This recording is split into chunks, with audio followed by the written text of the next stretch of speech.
Hey everyone, welcome back to another episode of Canadian Gamers. And thank the heavens, I am not alone. Hi everyone. Wow, was that a delayed reaction? Did you expect anything better than that from me? I do, damn it, I do. You'd think he'd come back and be like, hey everyone, welcome, I'm so happy to be back, it's been great. Instead it's, hey everyone, crickets. Yeah, that's how I roll. I'm happy to be back though, but I always wait for the proper opportunity to start speaking. I'm being a jerk. I'm purposely waiting, and he's all quiet. Well, what have you been up to? Let's start with that. It's been like 7 months since you joined a podcast. Yeah, I've done a lot. I should have written a list of all the games and all the stuff I've been doing, because I don't remember the last podcast I did was a solo one, and I think it was in July. Because it was my Dragon Quest XI impressions. And when was that game released? In July? Good question. I think it was released around my birthday. I think it was like the 13th or the 19th of July. Well, wait a sec. Wait. That's the beautiful thing about doing this. We can check. Dragon Quest XI release date, July 29. July 29th. So, okay. So I did the podcast in August. So it hasn't been that long. Probably. No, yeah. Actually, I'm surprised. 2 months. But still, it feels like an eternity because the thing about me is I like playing games, but what I like even more than playing games is talking about games. And Elizabeth doesn't really respond or reacts to me when I try to talk to her about video games, and neither does my dog. So I don't really have anybody. All my friends are now matured enough, so they don't play video games anymore. And the ones that do are all like PC nerds and whatnot. So I have a few friends that I play Pokemon with, and I want to talk a bit about Pokemon later on. But first major thing that I want to talk about is that I finally traded away my Xbox One. So I finally did it. And I got a heck of a deal with it. I was able to get about $400 worth of credit from EB Games by trading all my games and the systems. So I was happy I finally did it. I was able to secure a Samus 3DS with that money, which is awesome.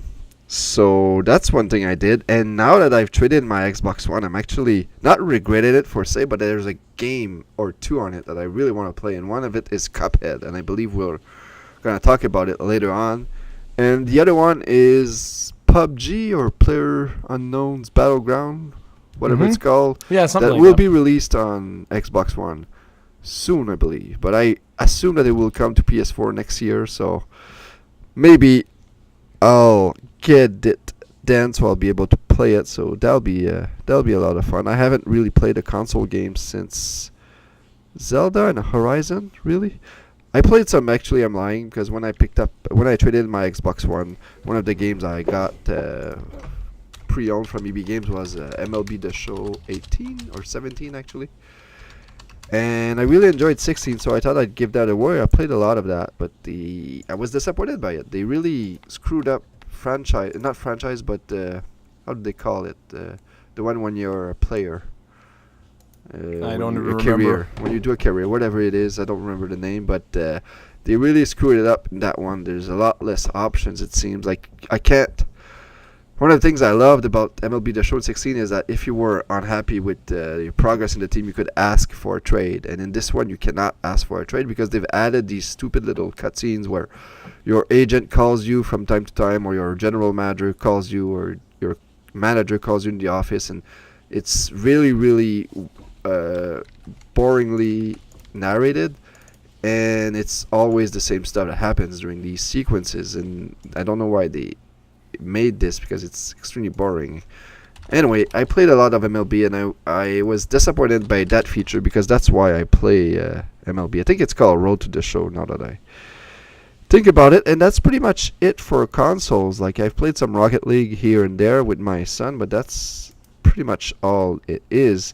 I've been spending the majority of my time on my 3DS playing games I've always been playing, which are Pokemon related games. I still haven't touched my Switch since May, since Mario Kart. and I really want to now because there's a game called Golf Story that was released I think this week, and I've heard good things about it.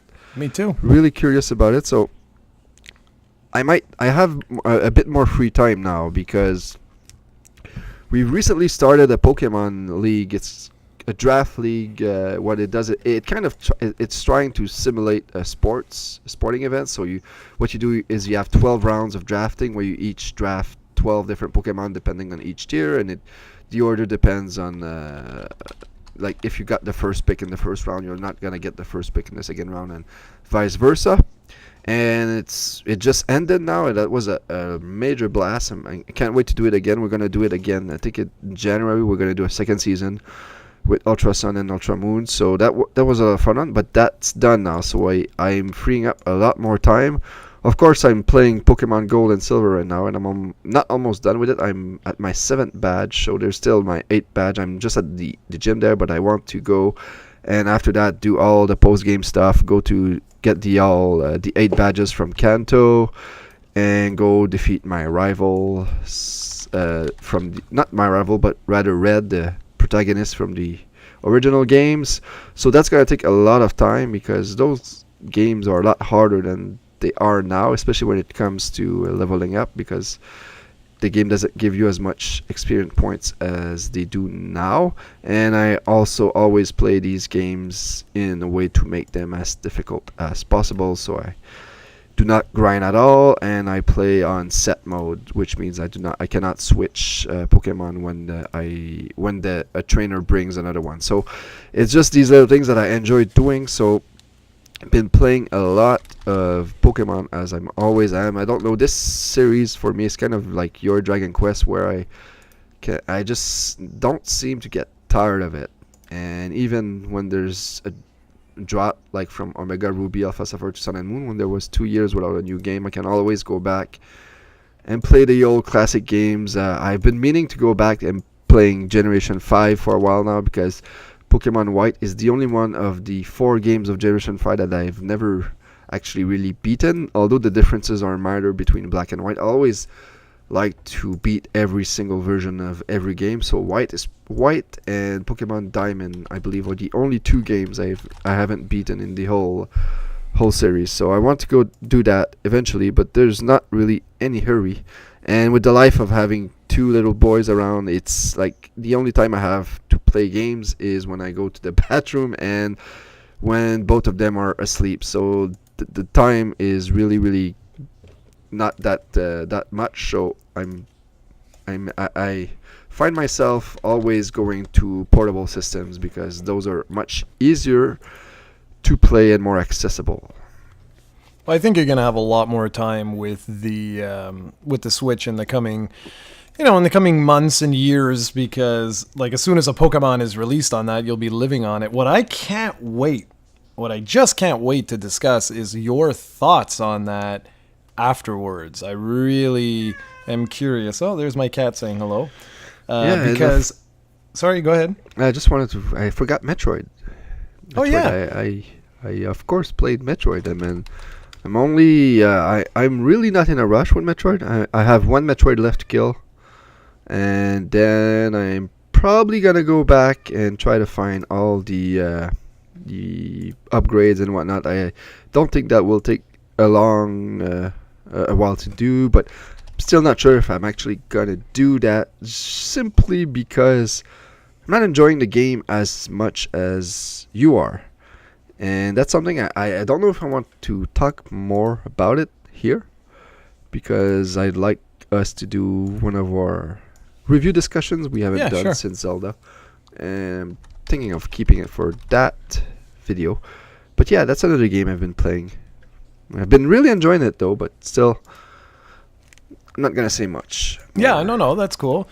But yeah, like what I was saying, I'm really curious to hear what you think about the Pokemon Switch, or Switch Pokemon, or whatever the hell you want to call it, when that actually hits. Because, without that second screen, it's going to be really, really interesting.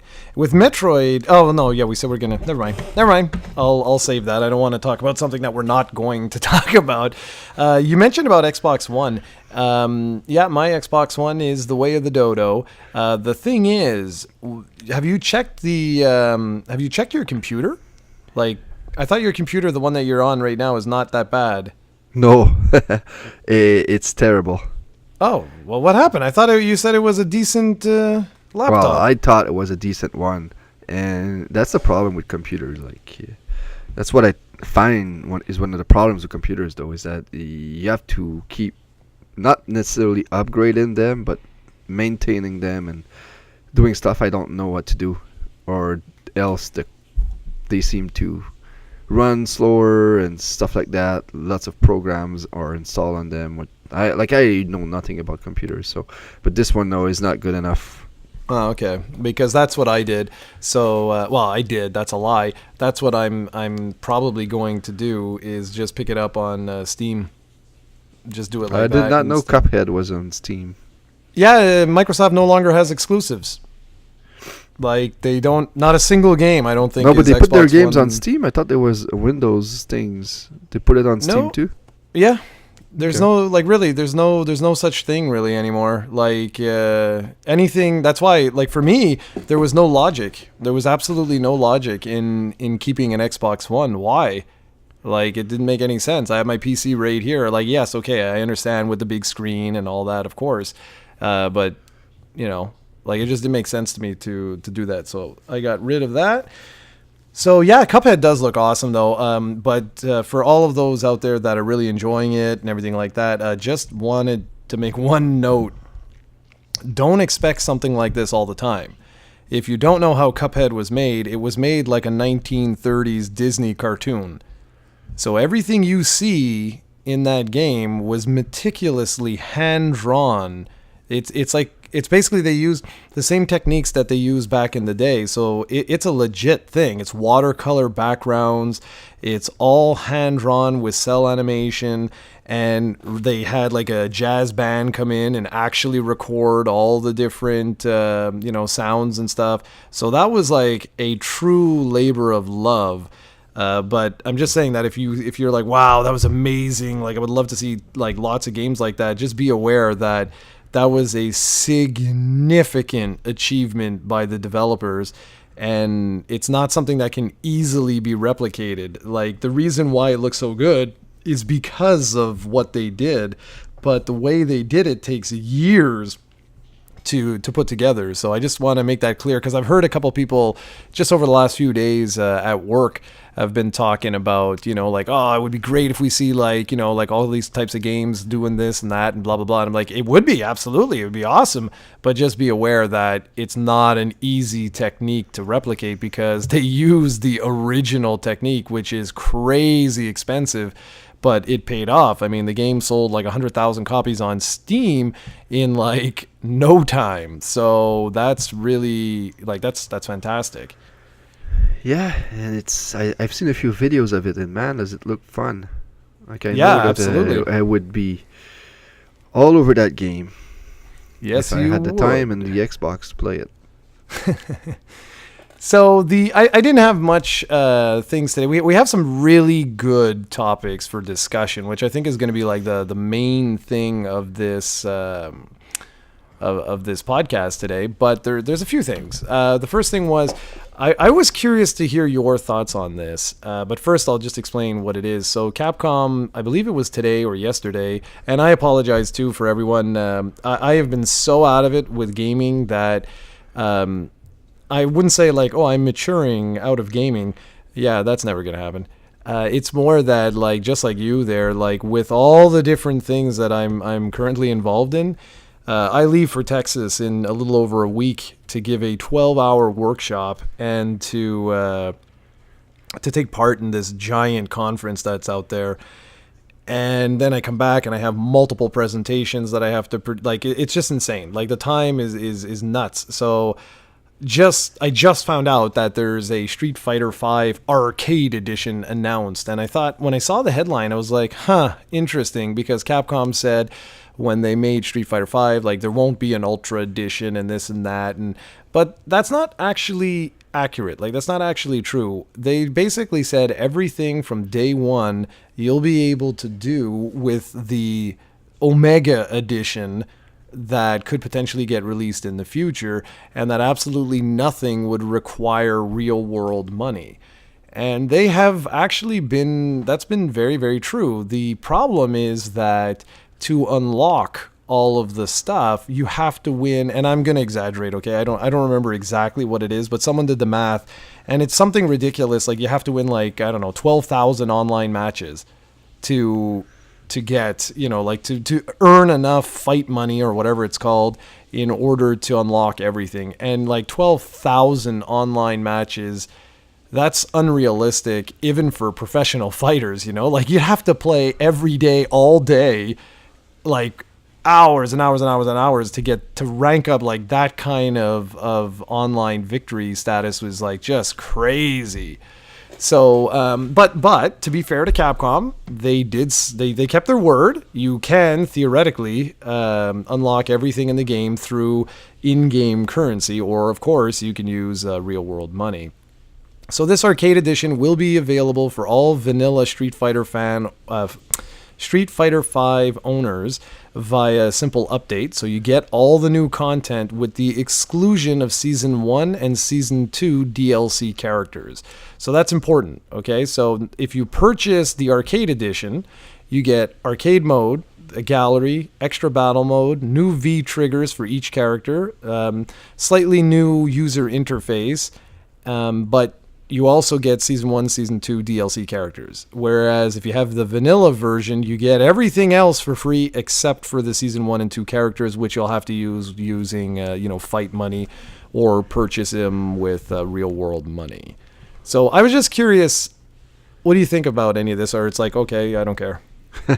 Yeah, I don't really care about that. I don't know. Street Fighter V doesn't seem like it caught on as much as 4 did back in the day, but I'm not in the fighting community, so maybe I'm wrong. Oh, you're not wrong. No, you're not wrong. And it also seems like their latest game, Marvel vs. Capcom Infinite, has bombed really, really hard. Like I think Street Fighter 2 on the Switch outsold it. So yep, I think they're. Go ahead. I think they're having problems finding the audience right now. Well, I personally, I think it's because they're not listening to the audience. I think that's one of the key elements here. How do you make a Marvel video game today that doesn't sell? Like how is that even possible? When, Marvel is essentially the hottest ticket in town right now and you can't sell? Like, what? How the hell is that possible? But just from the very beginning with Marvel vs. Infinite, the aesthetic, the look of the game, people were turned off immediately. They were like, what the hell is this? And then from the standpoint of a video game, people were like, well, wait a second here. The game, the Marvel vs. Capcom series was based on the X-Men vs. Street Fighter series. And you will not find an X-Men anywhere in that video game because they're not part of Marvel's cinematic universe.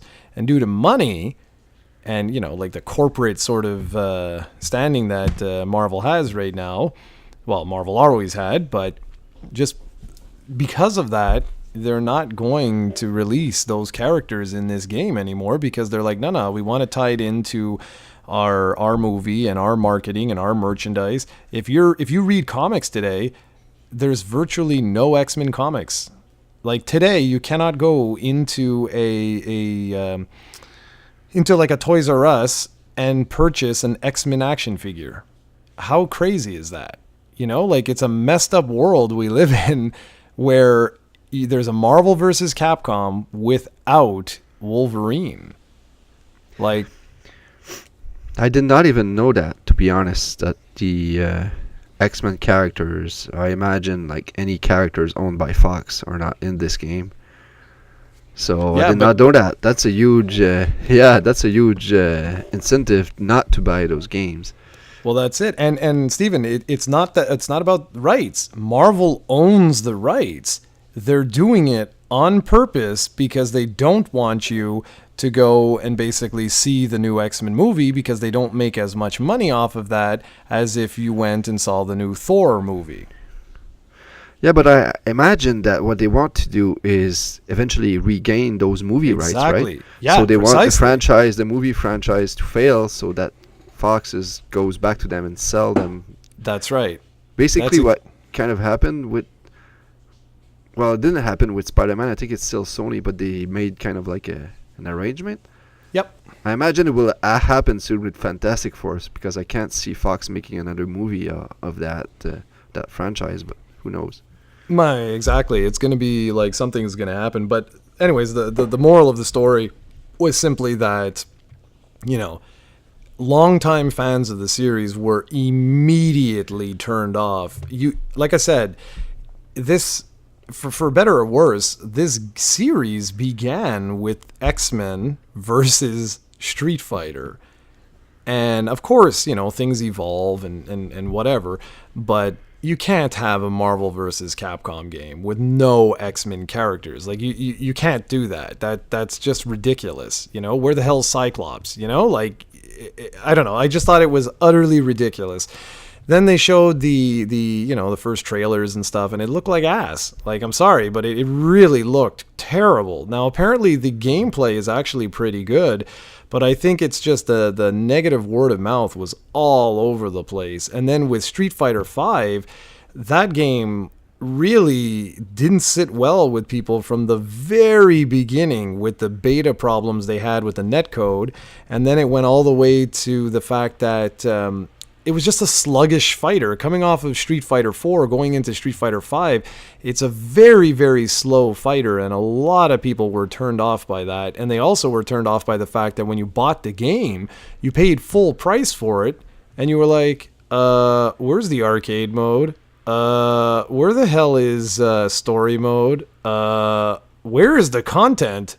and I think they were never able to sort of like, retread ground. Like it was just a mess, and they were just never able to bounce back. And I think that's why they're releasing Street Fighter V, this arcade edition, which hopefully will bring things back, because otherwise what's going to end up happening here is Capcom's just going to say, you know what, screw this. Like, we're not making any money. Forget these fighters. We'll just, we'll move on to Monster Hunter Omega Alpha Deluxe Edition or something like that. And I don't blame them. I mean, like, there's no point. But to be fair, they're also not giving fans what they want. And that's the key thing here. Like, fans were complaining from the first day that Marvel vs. Capcom Infinite was talked about. Not the first trailer. Everyone was super excited. Although people were like, ooh, the graphics look they're all right. But once the details started coming out, people were like, no, this is BS. Like, you're purposely cutting content from this game, or characters rather, from this game for corporate reasons. And yeah, fine, that might make sense to you, but we're like, I want to play as Wolverine, I want to play as Cyclops, and you're taking these characters away. Where's Psylocke? Where's, like, all these characters are gone. Like, screw this. So anyway, that's all I got for that. I don't know if you have anything else. No, let's move along.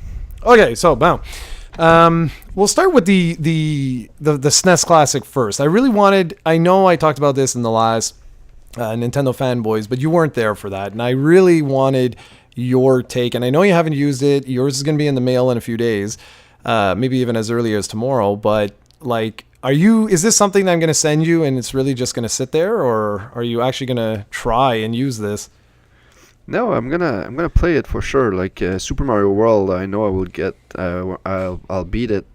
Really, one of my favorite games of all times, and I want to replay Super Ghosts and Gauss also. And Super Ghosts and Ghost also. And I'm sure there's, like, I don't even know the exact lineup, and I don't want to know. I can check easily, but I want to be surprised. I don't remember all of them, but I'm like every single game almost seems like it's a gem. So like Final Fantasy VI and Mario RPG are two other games that I want to give a second chance. Is it called Final Fantasy VI or Final Fantasy 3? 3. Okay. Yeah, I think I played that one on my Super Nintendo when I was a kid. I rented it, but I remember that I got stuck someplace. I had a lot of fun with it, but I got stuck to a point where back then I didn't have internet or access to a guide or something that I could not even continue the game. So I'll have to give it another shot. Hopefully I can figure it out, because I hate when I play a game and I need constantly check guides and whatnot. And old school RPGs kind of like that. Maybe I'm just dumb. And A Link to the Past, another one. And I want to try that. And of course, Contra 3, stuff like that, Super Castlevania. I'm going to want to invite people over and play those games too. So it's going to be a lot of fun. I'm just worried about the cord length, because my couch is far from the TV, and it seems like the wires are not long enough. But I'll check it out. No, don't check it out. Like I told you, but I already told you, man. Order from Amazon right now. Like after this podcast, go order them. Make sure you get the 10-foot extension cables, because otherwise there's no chance. Like I'm telling you, there's no way in hell. I put this thing right beside my desk, and it's okay. You know, it's all right. But it's literally right beside me, and the cable's fine. But like, yeah, you're going to need extension cables. And now that I've used the system, you know, on and off for the last little while, I can say that with certainty that Nintendo is really on drugs. I really don't understand these guys, why they tied features to the hardware. I really, truly don't get it.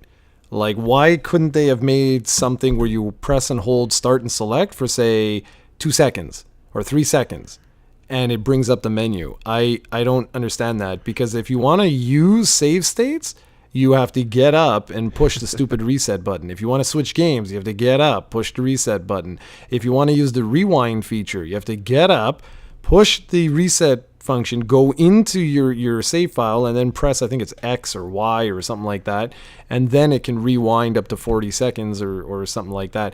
Great, really useful feature for a game like Super Ghouls and Ghosts, but there's no way in hell anyone is going to use that because of how cumbersome it was. It'd be a hell of a lot easier if you just press like 2 buttons and then use the L and R button to cycle the time. So I don't know what Nintendo's thinking. Like, if I had to review this, I'd give it like probably a 9.5 or 9.8 for content, and probably like for usability and stuff like a 6 or something like that. Like, it's really stupid that they are continuing to make the exact same mistakes that they made with the NES Classic. I'm very, very confused by that. But I mean, a phenomenal product if you're like a Super Nintendo fan. There's no question about that. I just really question their logic behind the hardware. I just don't get it. And speaking of hardware, let's do our digital versus physical Omega Buster. Now, before we begin, I kind of cheated. So I have to say this. I had a great discussion. I want to hear Steven's thoughts and stuff. And we'll do a back and forth, of course. And like he always says, I'm Switzerland, so we have to keep that in mind. Yeah. But I had a really, honestly, like one of the best discussions I've ever had at work over lunch, because I know a guy who's very similar to you in his standings of digital versus physical. And he really had some awesome points that I'm very glad that he mentioned, and I wrote a bunch down. So I'm going to start off by just saying that, like I started it at lunch, was I experienced the preservation of games has always been something that I've always been very interested in. And the reason why is because I experienced the limitations of physical, not digital. I'm starting with physical. And that might surprise some of you, especially if you know my more modern stance. But let me get this out of the way. I experienced losing games forever that you will never be able to play again. They are gone, and they are gone for good. They will never, ever come back. And if you have no idea what the hell I'm talking about arcade games in the 70s. They're a very common thing that happened back in those days was you would take out the PCB, so you take out the guts of the arcade board because it costs a lot of money, and they would repurpose the physical silicon, and they would, they'd make a new game on that board. They basically recycle the board, put it back into the cabinet, repaint it, put a new marquee on it, and ship it back out to save money and to maximize profits. And that was the beginning. As you can tell, I've had a lot of time to think about this particular discussion. And that was the very first time where I discovered, maybe 10 years ago, 15 years ago, I started to get really interested in this whole topic of not digital versus physical. It was about the preservation of games and about how do you keep this stuff alive? Like, how do you just keep stuff? And there are all kinds of different organizations and different companies and all of that who now today have been working tirelessly in trying to preserve certain games. And what people don't know is that for every Donkey Kong arcade cabinet that, has been locked up in a museum, is perfectly preserved, and there's digital versions of it, there's MAME, there's all these different things. What they don't know is that there are probably 50 arcade games that are gone forever, that were never digitized.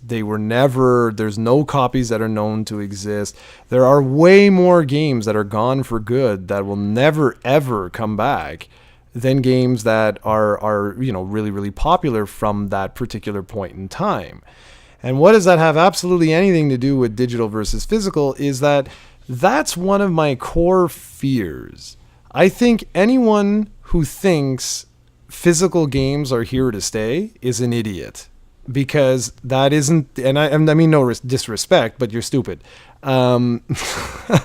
because that's not going to happen. We are moving to a digital future. There's no question about that. There's no question at all. If anyone argues about that, I'm sorry, but you're wrong.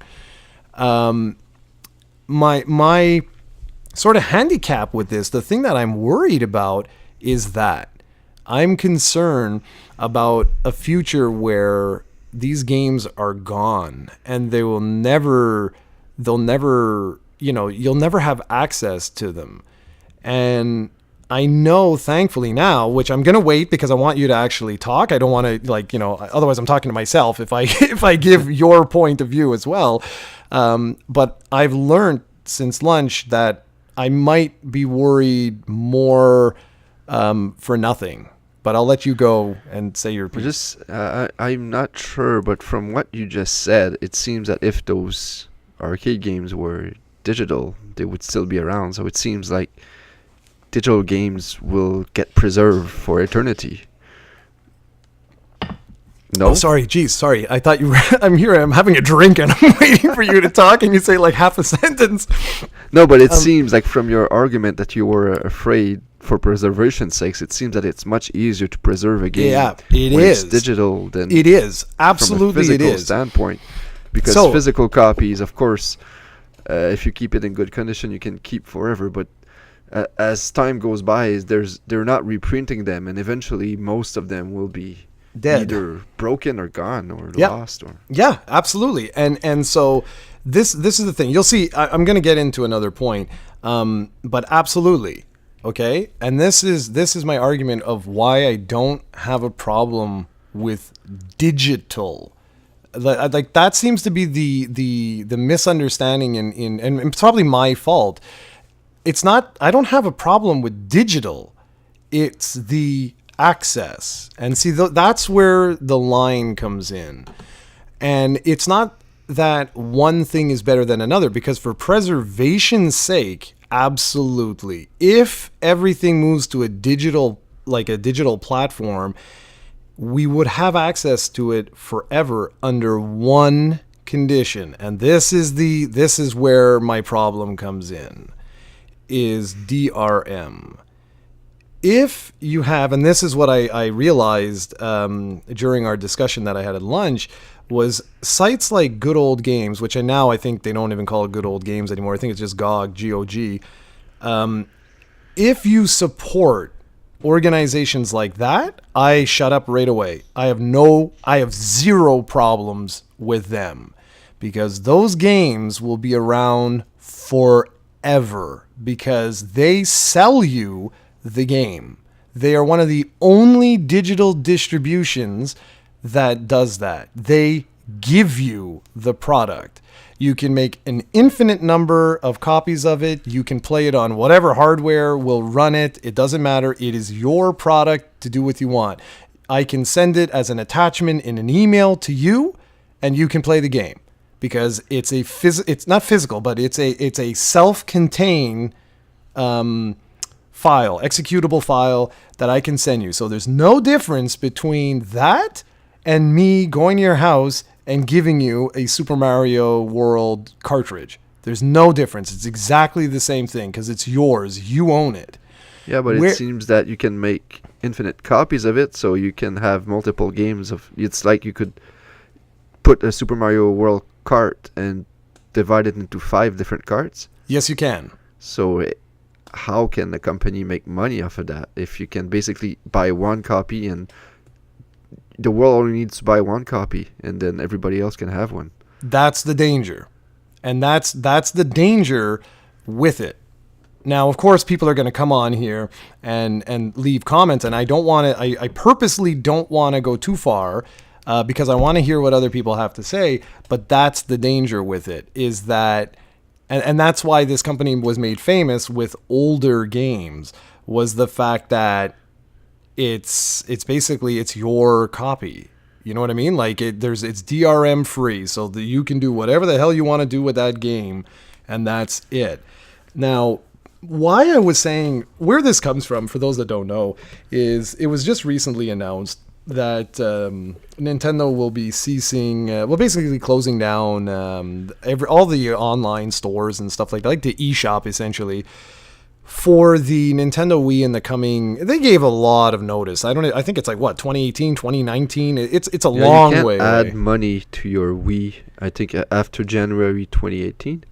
And then you have until 2019 to buy games or re-download games. Even re-downloading games, they haven't really mentioned when the cutoff is, but for buying games, it will be in a specific date, 2019. Yeah.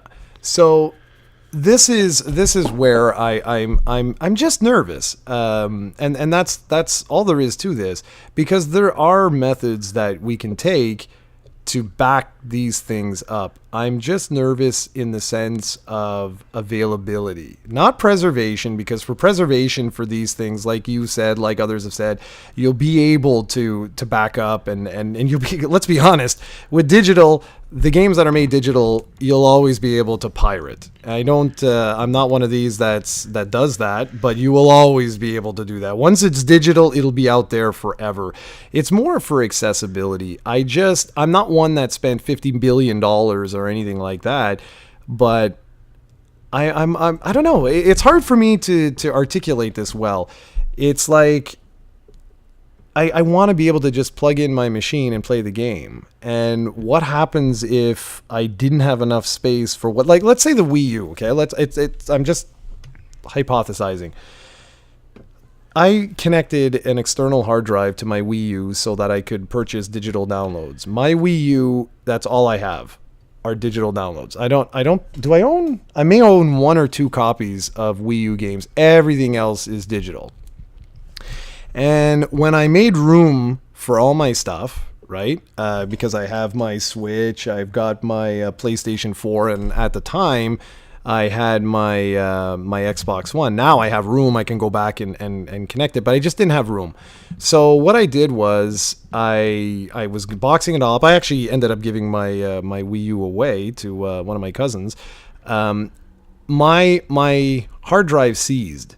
So I said, whatever, no biggie. I can download my other stuff at some point in time. Now, again, we're hypothetically talking here because I don't even have the system now, so it doesn't really make any difference. But supposing I did, if that were to happen now, I would have to make sure that I downloaded those games, and that's the thing that I'm scared about, like moving forward, because what if I was just busy, and I didn't see that press release, and time goes on and on and on and on, and then one day I go back and I'm like, you know what, I really want to play let's see, like Link I was gonna say Link to the Past, Wind Waker HD, for whatever reason, whatever. And so plug that in, go in, and realize I can't access anything that I had downloaded previously. And that's the thing where I'm most like shit, like I'm just nervous about that. And that's something that, I mean, we can't control. We don't know. Like you've said multiple times to me in the past that it's still young. This is still, especially on console, it's still really young. But like today, I'm assuming all those original Xbox Live Arcade games on the original Xbox when it was first launched, the Xbox Live Arcade, was it Xbox Live Arcade when they first started doing that? I think so. Okay, like are those still available? I think so, but I cannot confirm. Because that's the thing that I'm just curious. It's just because I'm the type of guy that I'm a weirdo, right? Like I will randomly take out, well, not now that I have my SNES Classic, but I would randomly take out my SNES. It's in a box literally like 6 feet away from me, not even, and go and get like I don't know, some Robotron game, plug that in and play that for a bit. And I'm just worried that had I bought that digitally on one of those platforms, and in 20 years we'll get that same urge to do that I may not be able to do that. And that's my only contention with this. That's my only sort of thing where I'm like, that kind of sucks.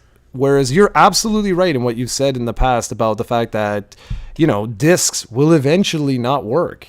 Those laser diodes, they won't last forever. If I don't finish my Saturn Day special, one day I won't be able to, because my Saturn will die. It's just, that's the reality of hardware. I mean, that it's going to happen. And that's one of the disillusions that I think a lot of physical only people have, where they believe that, well, I have a physical copy, so it's going to last forever. Well, that's not true. And I'm living proof of that, because of my laser discs. So for those that don't know, I have not a large collection, but I have a couple of Laserdisc movies from back in the day, and for a long time it was the only way to get excuse me like really nice quality versions of Star Wars. That was like all you had, and it also had like special features. It was the first format to introduce that prior to DVD. And today, a lot of those movies don't work anymore, because the method that they had used to make the discs gets something called laser rot, and it actually starts to peel away the layers of the medium. So that's what I'm saying. Like, just like with those original arcade games, that they don't last forever, and that's the real benefit that I see with digital. And it is a true benefit that I don't understand from a preservation standpoint, I'm talking. And there's a couple of other things where they do get a little bit iffy, which is like stuff like with the PT demo, where I don't like that. I don't like when someone else has the ability to take something away from me that I had without permission. Granted, like you could argue that, well, yeah, if someone breaks into your house and steals your copy of Well, the thing is right now is that if you keep talking and don't let me talk, like I'm not gonna have any chance at all, because you. Well, cut me off. Go. Because I just want to say on that, when you say, and Ahmed did it on Facebook when he spoke of rentals, and that's what really kind of grinds my gears when you use the word rental. When you say they take it away from you, like they don't physically go into your PS4 and delete the game. If you delete PT, or if you removed it, that was your own choice. Yeah, but didn't you? I know that you can't get it once you delete it. That's the thing. But that's the same thing as like if you get a game and you decide to sell it, of course you can always buy it. So there's a bit of a gray area there. I'll give you that. But you'll always have your choice to keep the game downloaded on your hard drive, and if you run out of space, you can always get a second hard drive. And of course, that's not necessarily what you'd prefer, to have all your games in one place. But if you use physical media, you cannot have all your games in your system. You need to switch games around, so it's not as convenient in my mind. So it's kind of brings down, it's as the same of having multiple hard drive. Of course, there's the cost issue there, but I just don't get the rental argument, because I can explain. You own the game forever unless you decide to delete it, or that something happens to your hard drive, which is the same thing that will happen to your games eventually over time. So I think the rental argument is just kind of to get like an argument and just spray sparkles on it and to make it look like worse than it is, because I don't agree with the rental argument. Well, this because I can explain. I rent movies still. I live in a small town where renting movies is still entailing, and when I rent a movie, it means that I have to give it back the next day, and that's not the same thing at all with digital games. Yeah. Okay. So I'll explain why that term is used, and perhaps you're right. Perhaps it's not the good term, but okay. So don't let me forget about that. Okay, don't let me forget about rentals. I just want to go back with PT. The thing was this. You're right. You can buy additional hard drives and stuff like that. The way I look at it is that depending on the time period, that wasn't an option. Like for example, with PS4. PS4 only recently allowed you to use hard drives for games. You had no choice. So if you wanted to continue to play games, you had to delete. Whereas, for example, let's say PT was in that situation. So, well, I want to play the new Uncharted game. Well, I have no space. Well, what do? Do I buy another PlayStation 4? Or do I, like, you did not have a choice, so, well, I need to make room. With a physical game, you would have put that game on your shelf, and that's it. Or, like, well, I'm not going to play this for a while, I'm going to put it in a box, and it'll be in storage. That's fine. But I can go back, and, in 3 years from now, I can grab that, and I can put it back in, reinstall it, and away I go. But that's what I meant with PT. It's like, yeah, but I'm not putting it back on the shelf. If I delete it, there's a chance it's gone forever. Whereas if I just put it in a box, I can go back to my box. So that was the only thing with the PT thing that I sort of meant. But with the rental thing, it's because of this. When you purchase a digital download, read the print. Read the fine print that Microsoft, Sony, and Steam give you. When you sign up to the PlayStation Network, it makes it very, very clear. You do not own any of the products that you purchase from the PlayStation Network and Xbox Live Arcade and Steam. They make it very, very, very clear if you read that fine print. It says you are purchasing a license to Yeah, but it's the same thing with physical games, Jarrod. Yes. They say the same thing on... They do. They do. They have to, for legal reasons. But the difference being that with a physical game, they have no way of stopping you. Unless they have games that are online only, then you're screwed. But otherwise, if you can play that game offline, and of course we can get into the whole day one patch and all that stuff. Yeah. But But the thing about that thing is just the only way you're going to get screwed is if you screw with the guidelines. So let's say you post racial slurs and stuff like that. That's the only way you're going to get banned. Well, yeah, no, but I'm just saying, you're going to lose access to your games. That's the I'll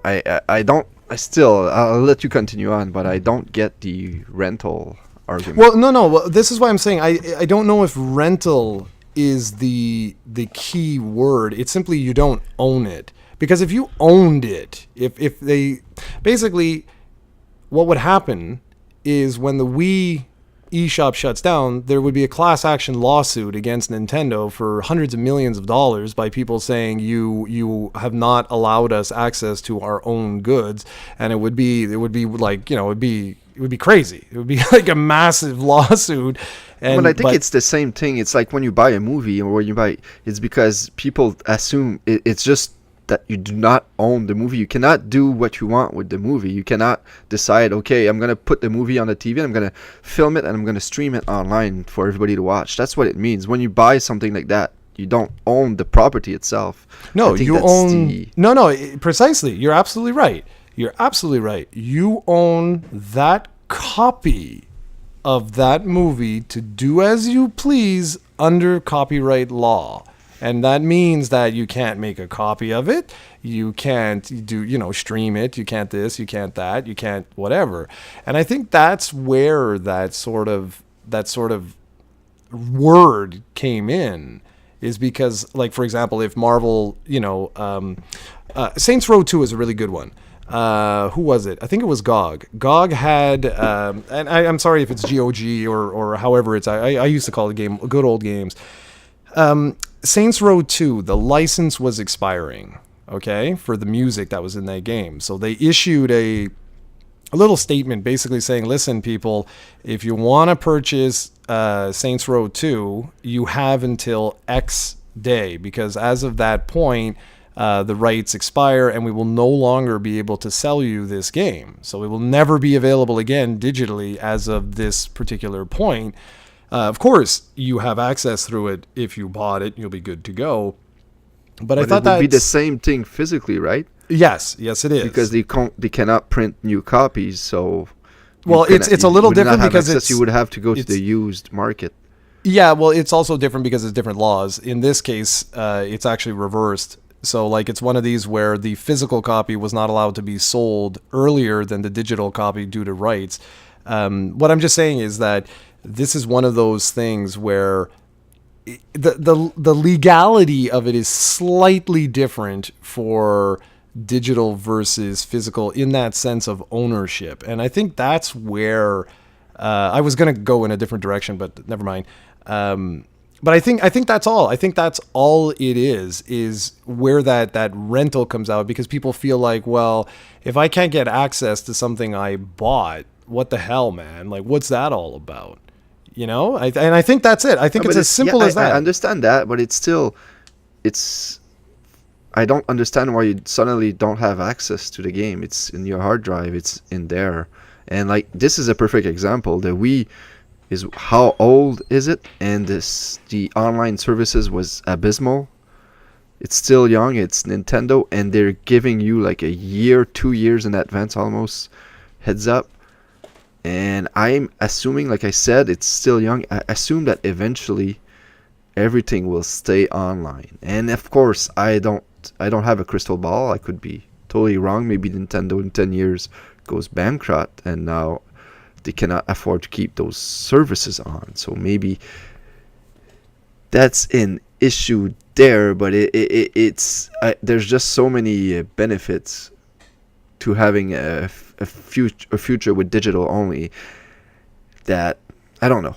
It seems to me that some of those fears are warranted, but the real issue here is the small minority of people, which are audience, are YouTubers or YouTube viewers, and most of these are collectors, because the majority of gamers don't really care about having the game on the shelf. Like, really, they don't. So it's just that our audience, particularly, we're a retro YouTube channel. No, so of course, most people won't agree with me, and will side mostly with the physical world. But that's fine. It's just I think it's inevitable, and I think that the issues mentioned are exaggerated, because, like I said, the games are on your hard drive. Most systems out there are available to re-download if you have, for some reason, to delete them. And on Nintendo's system, you can make infinite copies of your games, because your games are tied to your name. So even if I make a copy of Pokemon Moon, like I make 10 copies, I cannot give them away, because you can only play them on my system. And even with Sony, you could buy multiple hard drives and store your games on there. So there's workarounds to ensure, if you really are afraid that in 15 years you're going to want to play, I don't know, Until Dawn, you're going to be able to. But I still think these are exaggerated. I get the people that are afraid that in 15 years they will have lost their games. I get that. I just don't think. I think the issue is exaggerated. And with that, we're going to transition, if that's okay, because I think that was a very deep, and I'm proud of you. That was mature. No, that was good. That was a really, really good discussion. And I don't know how long you want this to be. We're currently at 55 minutes. Do you want to tackle the next? Yeah, sure. Let's do one more. Okay, because I don't want Liz to kill you. Okay, so during this podcast, we've both talked about time being an issue, and this, I mean, this is obvious. As you get older, it's natural. As you gain more responsibilities, you have less time to do other things. That's just common sense and it's logical. And of course, your gaming tastes change, and this is something we've discussed. We've discussed at length. I think we even had a whole episode, I believe, dedicated to this. This whole idea of like console versus portable, and you mentioned in this episode that your game time is basically every time that you go to the washroom now. And I'm kind of curious, like the Xbox One X was recently available for pre-order. And I believe this is the first time in a very long time I have not pre-ordered like new hardware.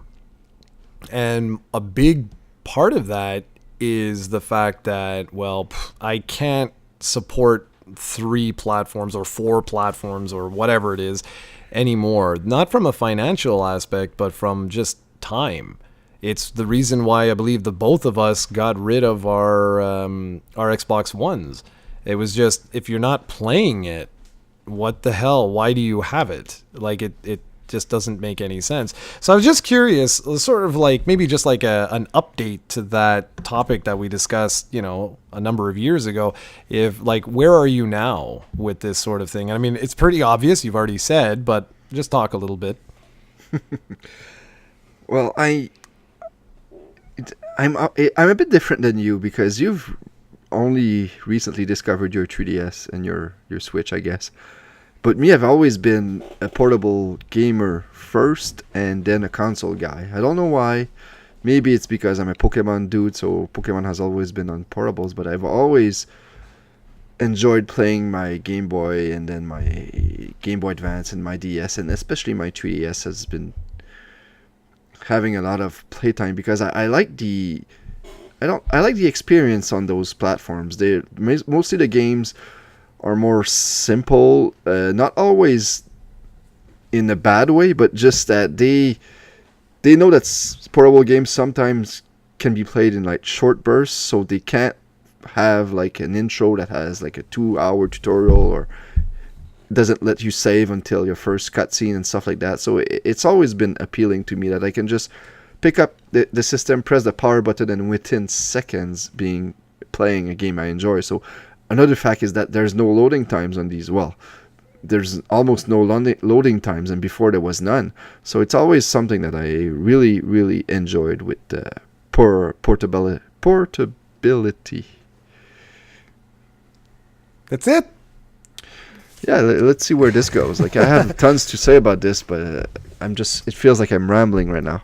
Damn you. I ramble all the time. Okay, well, you're certainly right. Certainly right. That if I had to say, like, what type of gamer was I before versus now, I don't think there would be any question about that. Never been a PC guy. I mean, played some PC games for sure, but I would never have called myself like a PC gamer. Never would have done that. And I think the reason why is just because like the NES was really what introduced me to sort of like that the gaming culture, if you will, and I think that maybe has a lot to do with it. Or maybe not, or maybe that's just me, but like the very first sort of like real true gaming experience that I had for like, extended periods of time was exploring the worlds, the world of Zebus in Metroid, and exploring Hyrule and the original Legend of Zelda, and going through the Mushroom Kingdom in Super Mario Brothers. Like, that was like a really incredible time. It was a really amazing experience, experiencing Castlevania and Contra for the first time, and having those experiences. Ironically enough, looking back today, it's kind of funny because they were almost portable experiences in and of themselves. There was no loading back then. You could play for 5 minutes or 2 hours if you wanted. The games didn't have save features. They were all designed to be, completed really extremely quickly, with the exception of, when we started to get your Zeldas and Metroids and stuff, and when you had battery pack, save features and or passwords and things of that nature. And then, of course, gaming slowly evolved. And as it slowly evolved, in particular with the Super Nintendo and the Sega Genesis and that, it changed, it started getting more and more and more serious, if you will, or consoleized. And it's funny because I also, like, a huge part of my early gaming days was spent in the arcades, and the arcades were exactly portables. I mean, everything you just said about portables holds true for arcades. You quite literally played for 5 minutes. And maybe even under that, and then you had to put in another token because you're dead. and it's just interesting now, because as gaming evolved, particularly with the Sony PlayStation, that was the one where it really, like, the industry fundamentally changed. It had already started with the Super Nintendo and Sega Genesis, but it fundamentally changed with the PlayStation and the N64, and of course to a much lesser degree the Sega Saturn. And where we started to get these much more grandiose stories, where games like your standard action game. Look at Metal Gear Solid. Like, the first time you play Metal Gear Solid, you are not going to finish that in 10 minutes. It's going to be quite the epic adventure. Yes, it's not going to be 27 hours or something, but it's going to be a fairly lengthy experience for what it is.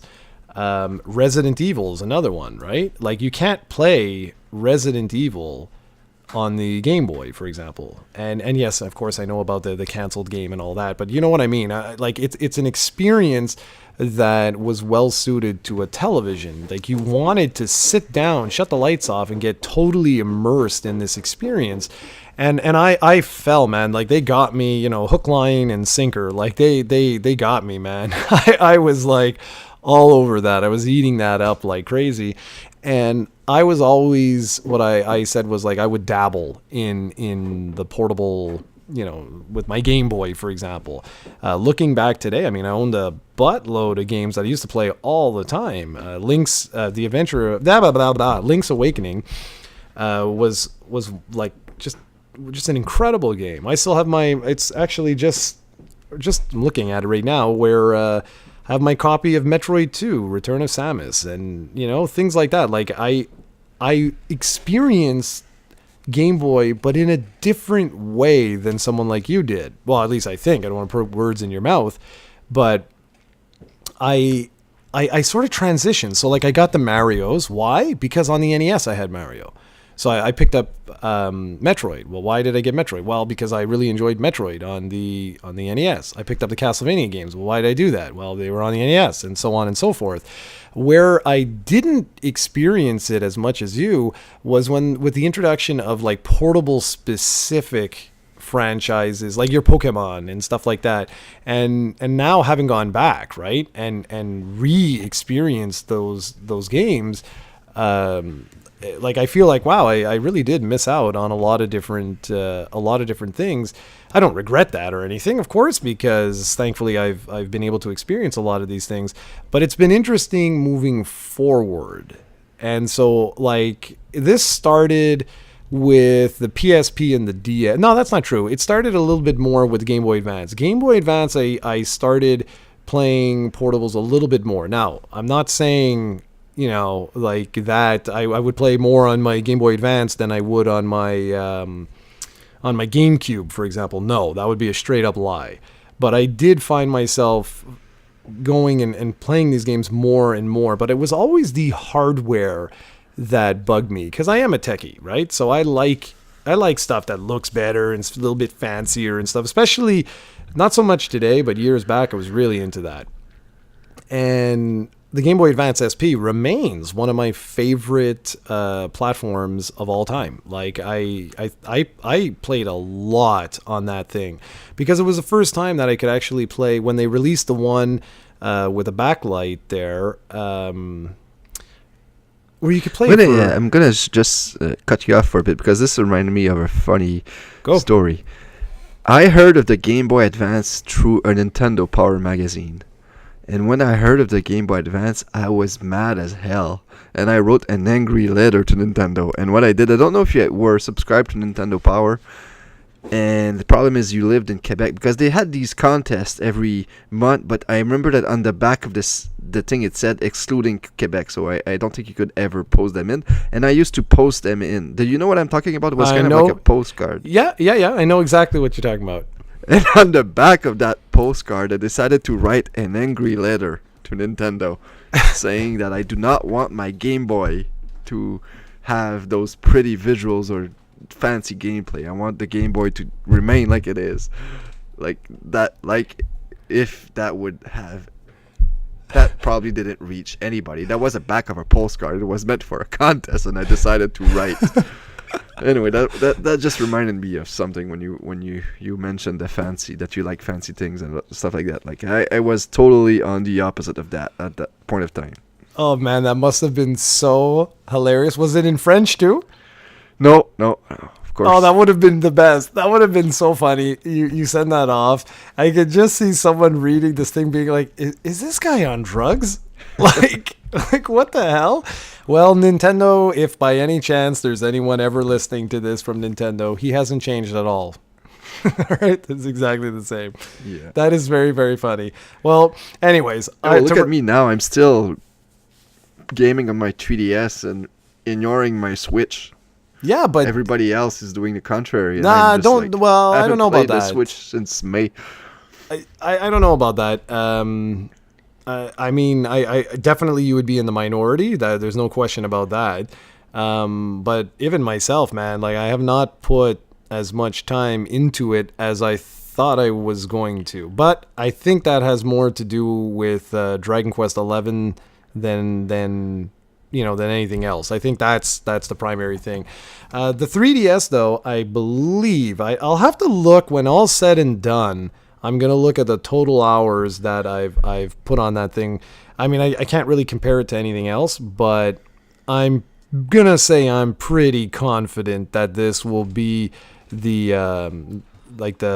most played. Is that, I guess, the right way of saying it? The most played portable I've ever experienced. And you're always so funny when you tell me. Yeah, I think it's because of me though, because there's one game in particular, and then there's the Pokemon series, of course, but there's Animal Crossing. Like that ate up a huge chunk of your hours. Oh yeah, no, for sure, man. I don't think you've put any time in another portable game like that. And for me, that's natural. Like all my Pokemon games, like Pokemon Sun and Moon, I'm almost at 300 hours now. X and Y, I'm on 500 hours. Omega Ruby Alpha Sapphire, which I barely played, I'm at 200 hours. So for me, that's just normal. To be fair, I'm not that type of gamer, period. Like, console included, I don't put that much time into games, like, period. I don't think I've ever put 500 hours into like anything. You know what I mean? Maybe not, but to beat those Dragon Quest games to the maximum, they're always at least 100 hours, and A Link to the Past you can almost beat like blindfolded. So there's a few games that you've played over and over and over. Yeah, no, for sure. But to do it like you, Like in the sense, like it sounds like this is a common occurrence for you to play like a handful of games over and over and over and over and over and over again. That's Well, I pretty like wild. games like Animal Crossing and Pokemon. Really, they don't end, and you can always keep playing and finding new objective. And if you're really invested in that world and hooked to that game, that's perfect recipe, especially on a portable. Yeah, no, exactly, and power to you, right? Like, don't take it like anyway. I mean, good for you, really. Like, that's pretty cool. For me, just looking at this, so I put 183 hours into Animal Crossing. That's what I did, and the highest Look at Pokemon. if you could go back in time, what would Jarrod from the 90s take of you playing 190 hours of Animal Crossing? Well, he'd laugh in my face. He would be like, "You're a big loser." No. No, but it just never, like, I doubt very much that ever would have happened. But you can still see 90s Jarrod here, right? Because, like, just looking at this list here, I have Dragon Quest 8, 102 hours. Dragon Quest 7, 92 hours. Pokemon Yellow, 65 hours. Dragon Quest 9, 50 hours. Like, and these aren't in any order. I'm just going through. But just this, okay, here, Metroid, Samus Returns, 19 hours. That was pretty unheard of. Okay, and like I'm not. We can't compare it to you because you're like, I mean, 500 hours. I don't, like I said, I don't think I've ever put that.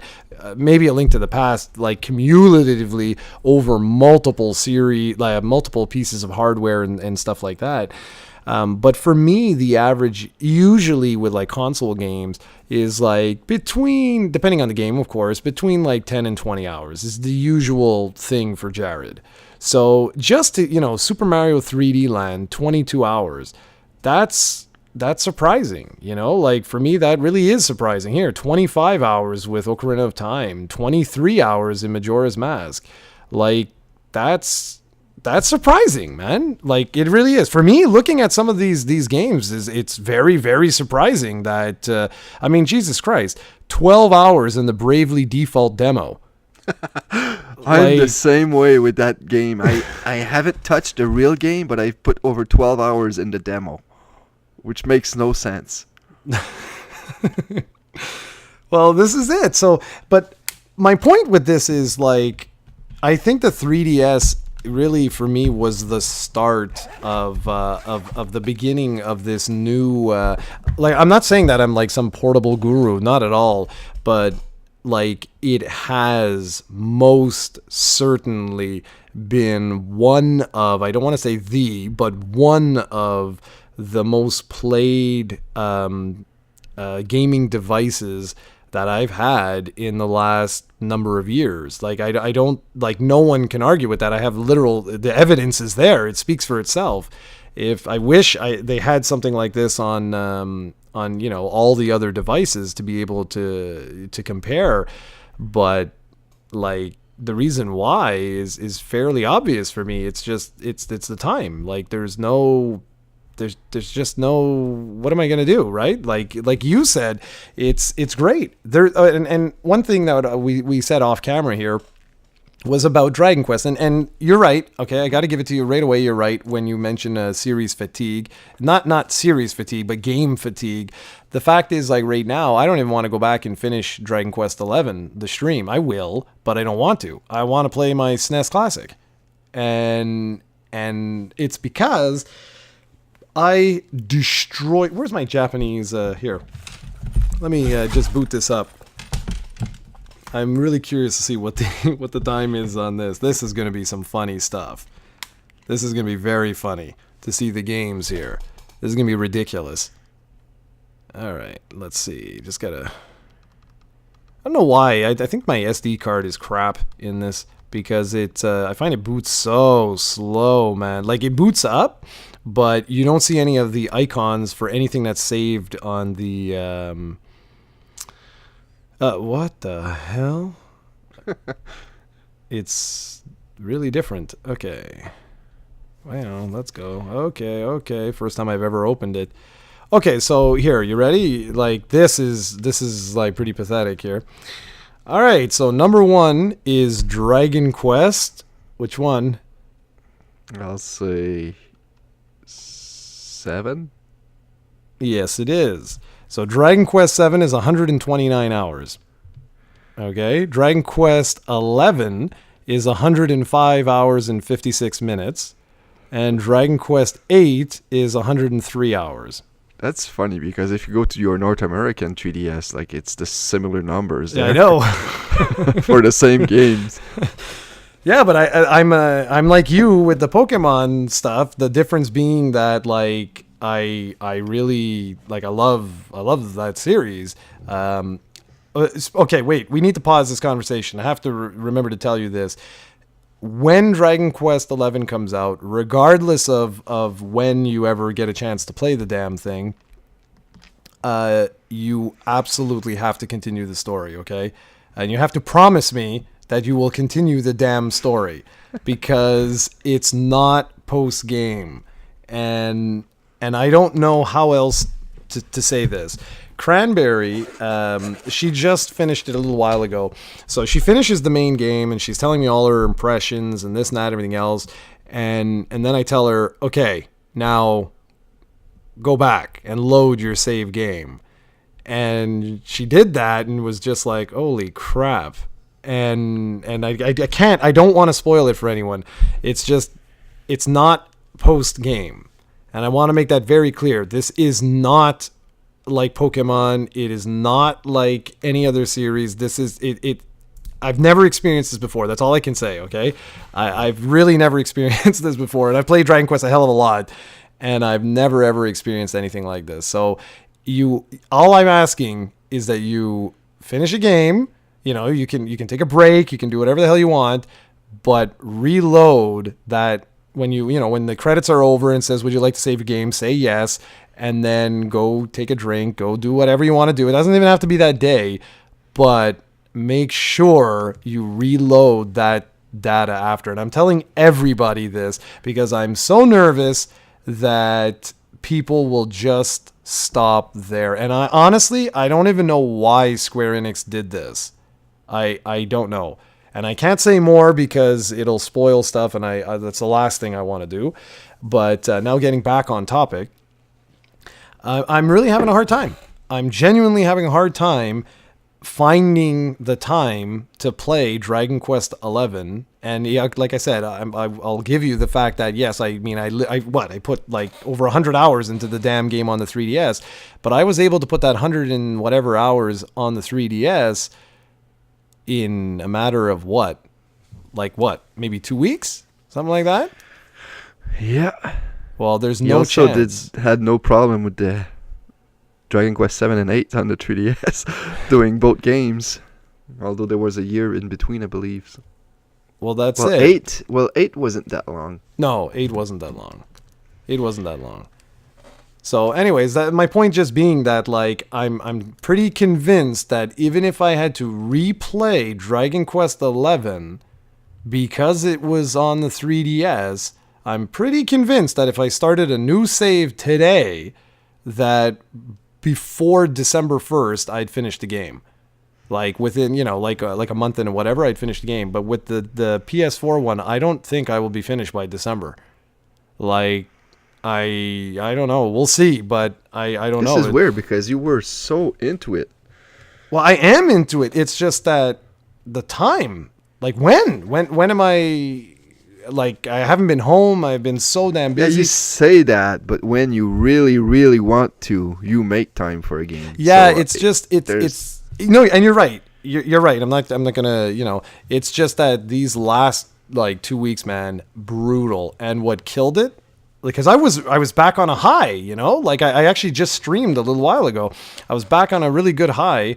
And then the damn SNES Classic came out. And I don't know if you went to Twitch and you caught what I did, but no, I never see your live streams. Do you post it on YouTube? Yeah, I post a little thing just saying I delete the thing after, of course. No, that's what you should do. But next time, maybe text me or something, because I guess I'm never on you. When do you typically stream? That's the problem. Is I don't have Like there it could be 2 p.m. till 4, or it can be 8 o'clock at night till 10, or it can be like it's whenever the hell I next can. time text me or something, because I'd have to be on YouTube and click my subscriptions and see it then. And I haven't seen it once. Okay. And it's weird because I see all my other subscription. I see them when they're about to stream. They tell me on my subscription feed. Well, I never okay. see yours. We'll do a little test then, because like I'm Maybe almost it doesn't at the, appear. Maybe you're doing something wrong, or maybe it's just it's that exactly. I haven't actually been on YouTube when you posted it. Maybe, but dude, I've posted a lot. So, well, anyways, we'll check it out, because my I have a Let's Play of A Link to the Past that's almost finished.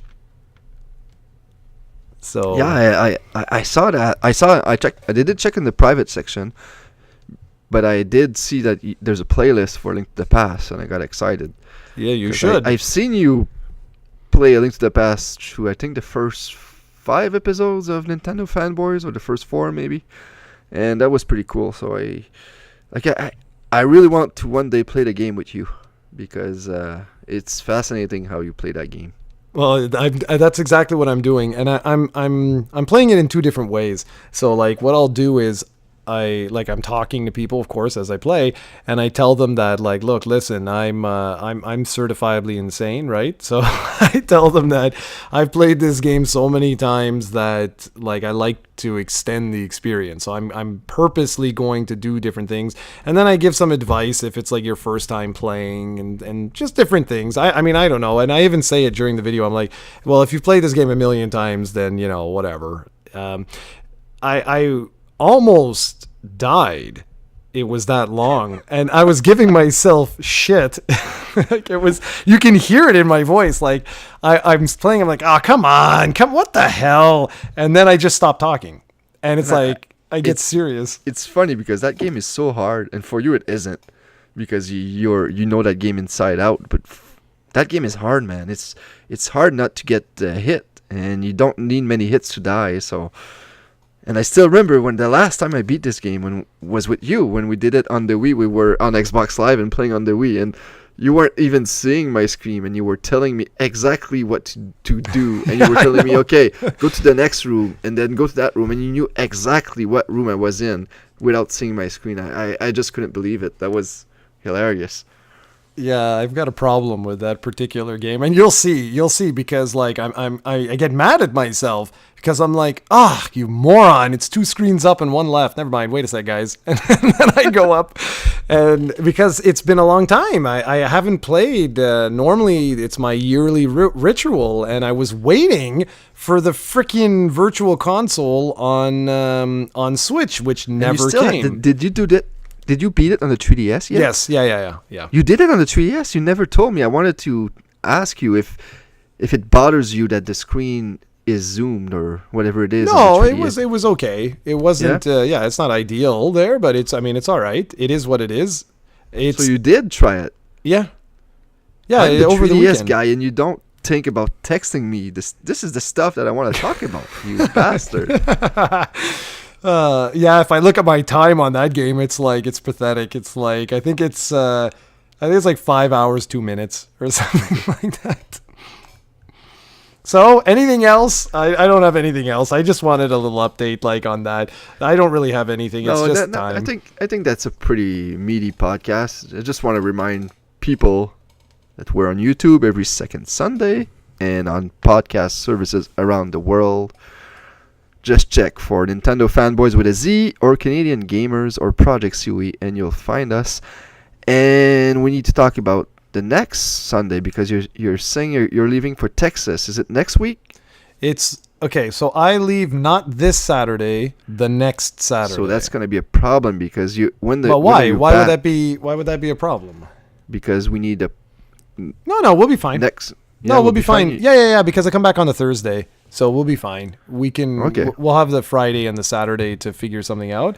And the footage, I think what I'm going to do, I think for this episode, I have enough of Secret of Mana. And if I don't, I'll just loop a little bit of some other footage that I have. But I think I might redo that Let's Play, only because now the game's available in English, and it's going to be it's going to be much easier not only for me, but for everyone else that wants to follow along. And I can put on, goofy voices for the characters and stuff like that. So I haven't decided. You also need to download Golf Story. Let me know how it is, because that looks. I really want to play that. Me too. I don't know why. No, me too. It's funny you say that. Like, it looks really cool. And did you play the demo of that Project Octopath game? I did. Man, I heard Tim talking about that game a lot on Kind of Funny, and he was saying something, and I think he's actually right. They should call that Final Fantasy 16. It looks, from everything I've heard, that it's gonna be a fantastic game, one of the best games out there, and apparently it looks gorgeous. But that name, I think they should just call it Final Fantasy 16. And I don't like it when they use a Final Fantasy name. But if they use it and they call it 16, I won't have a problem. If they call it like Final Fantasy Mystic Stick, like that, I'll have a problem with that. But if they call it 16, it makes it legit, and it's going to sell a lot better, and it's going to suddenly turn... Because everybody's talking about that game, but eventually they'll forget about it. If it's Final Fantasy 16, nobody will forget about it, and it will be such a massive hit. That would be cool, man. That's actually really cool. Like I said, I've been so out of it. I haven't watched anything from Kind of Funny or from anyone else, to be honest. Yeah, that'd be interesting. Did you try it yet? No, like I said, I haven't played my Switch since May. That's another one I need to download. Yeah, man, download it. I need to swallow my pride and dust off my Switch, plug it in, and download Golf Story and that demo and try them. Yeah, I mean, why the hell not, man? Maybe